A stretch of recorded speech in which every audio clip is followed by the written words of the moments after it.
Binasura ng Sandigan Bayan ang apela ni Senador Jinggoy at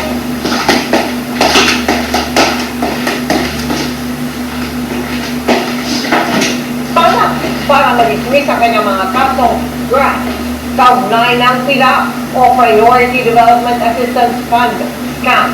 Hindi kinatigan ng korte ang mga argumento ng senador. Dahil ipinakita raw ng prosekusyon na sapat ang ebidensya para ituloy ang kaso. Nakatutok si Karima Refra. Hindi pa rin lusot sa kanyang kasong katiwalian sa Sandigan Bayan sa Senador Jinggoy Estrada kaugnay ng pork barrel scam. Binasura kasi ng korte ang apela ni Estrada sa nauna ng pagbasura ng Sandigan Bayan sa hiling niyang ma-dismiss ang mga kasong graft laban sa kanya kaugnay ng 200 million pesos na kickback umano mula sa PDAP o Priority Development Assistance Fund na idinaan sa mga NGO ni Janet Napoles.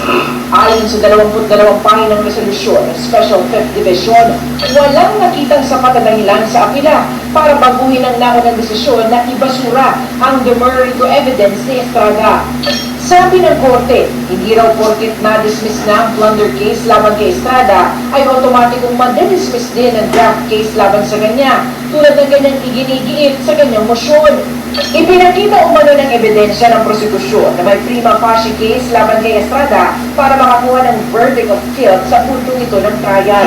Din ng korte, paulit-ulit na pinili ni Estrada ang ilang implementing agencies para mapuntuhan ng kanyang PDAP noon. Direkta rin umano ang pag-i-endorso ni Estrada sa mga NGO ni Napoles bilang tagapagpatupad ng mga hindi naman ikinasaang proyekto.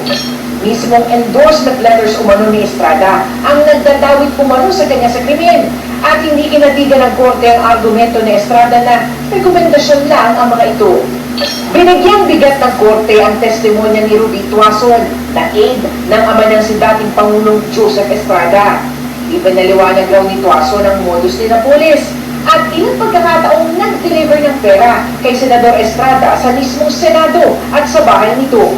Binanggit rin ang testimonya ng whistleblower na si Ben Hurloy patungkol sa mga endorsement letter ni Estrada na pinirmahan sa pamamagitan ng aide nitong si Pauline Lavalle. Dahil tuloy ang pagdinig, mabibigyan ng pagkakataon sa Estrada na magpresenta ng sariling ebidensya para sa 11 counts of graft.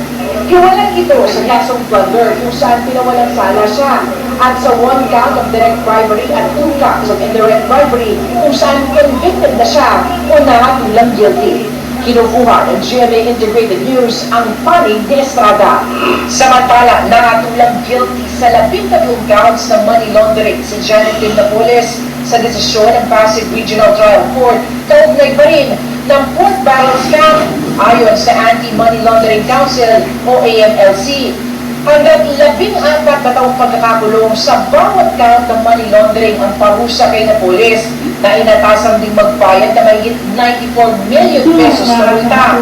Bahagi pa niya niapila ang desisyon.